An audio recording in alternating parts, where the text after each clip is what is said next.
Hello everyone, welcome back to my YouTube channel Sai Khushi creations.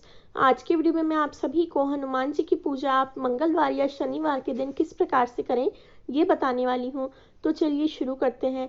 तो अगर आप हनुमान जी की पूजा मंगलवार के दिन कर रहे हो तो मदार के पत्तों की माला अर्पित करें, और अगर शनिवार के दिन पूजा कर रहे हो तो पीपल के पत्तों की माला अर्पित करी जाती है। पर अगर शनिवार को भी आप चाहें तो मदार के पत्तों की माला ही अर्पित कर सकते हैं। इस माला का वीडियो मेरे चैनल पर आ जाएगा, लिंक मैं डिस्क्रिप्शन में दे दूंगी। तो सबसे पहले पूजा जो है, हनुमान जी की पूजा ज़्यादातर 3 बजे के बाद करी जाती है। तो आप पूजा 3 बजे के बाद ही करें, क्योंकि माना जाता है सुबह के समय हनुमान जी राम जी की पूजा कर रहे होते हैं और उनकी पूजा करने के बाद ही हम उनकी पूजा कर पाएंगे। तो इसलिए हनुमान जी की पूजा 3 बजे के बाद करें। कोशिश करके शाम को आप कर सकते हैं। तो सबसे पहले मैंने पूजा के स्थान पर रंगोली बनाई है। हनुमान जी की पूजा कोई भी कर सकता है और कुछ इस प्रकार से रंगोली बनाकर इसके ऊपर मैं पाटा रखूंगी। अब नेक्स्ट, अगर आप व्रत रख रहे हो तो भी आपको इसी प्रकार से पूजा करनी है।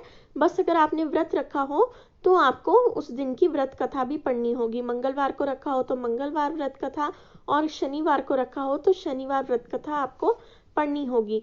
तो कुछ इस प्रकार से पाटे पर लाल रंग का कपड़ा बिछाएंगे। हनुमान जी की पूजा में लाल रंग का और नारंगी रंग का उपयोग किया जाता है। तो कुछ इस प्रकार से लाल कपड़ा बिछाकर उस पर मैं हनुमान जी की तस्वीर रख रही हूँ। आप फोटो या मूर्ति कुछ भी रख सकते हैं। इसके बाद ये बंधन सिंदूर लेना, यानी ऑरेंज कलर का सिंदूर लेना बहुत इंपॉर्टेंट है, क्योंकि हनुमान जी को इसी का तिलक करा जाता है और जो जेंट्स हैं वो इसका चोला भी चढ़ाते हैं। तो जो ये सिंदूर होता है इसका चोला हनुमान जी के मंदिर में जाकर ही चढ़ता है। तो आप वहाँ पर ये सिंदूर और तेल दान करके आ सकते हैं, ताकि आपके नाम से भगवान को चोला चढ़ जाए। अगर आपको ये ऑरेंज सिंदूर नहीं मिल रहा है तो आप लाल सिंदूर का भी उपयोग कर सकते हैं। ये ऑरेंज सिंदूर को आपको चमेली का तेल या फिर तिल का तेल या फिर घी, इन तीनों में से किसी में भी मिक्स करके लगाना होता है। ये पानी में नहीं घोला जाता है। इसके बाद मैंने भगवान को अर्पित करने के लिए मदार के पत्तों की माला ली है। तो कुछ इस प्रकार से 11 पत्तों की माला मैंने बनाई है। हर पत्ते पर मैं राम जी का नाम लिख रही हूँ। तो आप राम राम सीता राम लिख सकते हैं, जो भी आप लिखना चाहें। और इसके बाद हम ये माला हनुमान जी को धारण कराएंगे।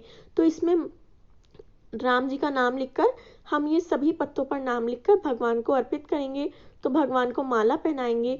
माला पहनाने के बाद हम भगवान को वस्त्र रूपी मोली अर्पित करेंगे।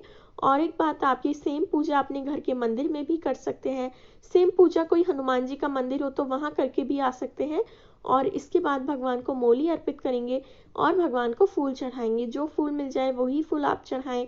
अगर लाल फूल मिल जाता है या ऑरेंज फूल मिल जाता है तो बहुत अच्छी बात है।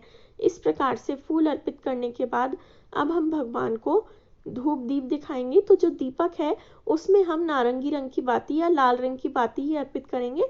तो ये जो हमने सिंदूर घोला था तेल में, क्योंकि तेल में घोला था इसलिए बाती प्रज्वलित होने में भी कोई प्रॉब्लम नहीं करेगी।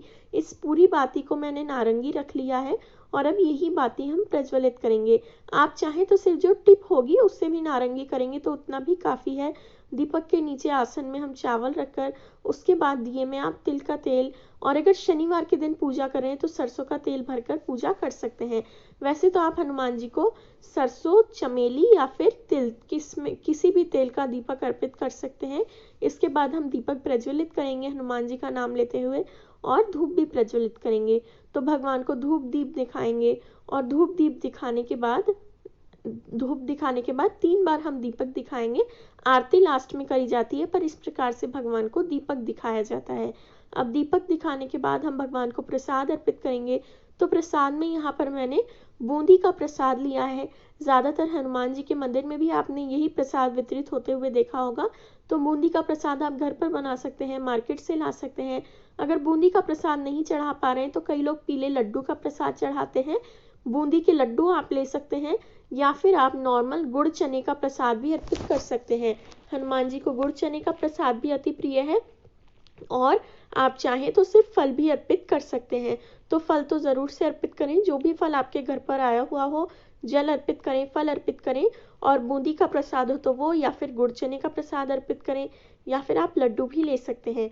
अब अगर व्रत रखा हो तो व्रत कथा पढ़ें, मंगलवार व्रत कथा या शनिवार व्रत कथा, जिस भी दिन आप हनुमान जी का व्रत कर रहे हैं। वैसे तो ज़्यादातर अगर आप व्रत कर रहे हैं तो मंगलवार के दिन ही व्रत किया जाता है। तो मंगलवार हनुमान जी व्रत कथा पढ़ें। व्रत कथा करने के बाद आप इच्छा अनुसार भगवान को दक्षिणा भी अर्पित करें और कोई भी पूजा में भूल चूक हुई हो तो उसके लिए आप क्षमा मांगे और इस प्रकार से आपका जो हनुमान जी का पूजन है वो कंप्लीट हो जाएगा। अगर आप व्रत और जैसा मैंने आपको बताया हनुमान जी की पूजा कोई भी कर सकते हैं अपने घर में, आप हनुमान जी की पूजा आसानी से आराम से इस विधि से कर सकते हैं। तो अगर आपको वीडियो अच्छा लगा हो तो वीडियो को लाइक करें, मेरे चैनल साईं खुशी क्रिएशंस को ज़रूर से सब्सक्राइब करें, अंत में आरती करें, कपूर आरती करें और भूल चूक के लिए माफ़ी मांगें। Thank you very much for watching. Please like share and subscribe. और एक और बात, पूजा होने के बाद ये प्रसाद जो है इसे आप जो भी आपके आसपास हो घर परिवार में आस पड़ोस में प्रसाद को वितरित ज़रूर से करें। Thank you very much for watching. Please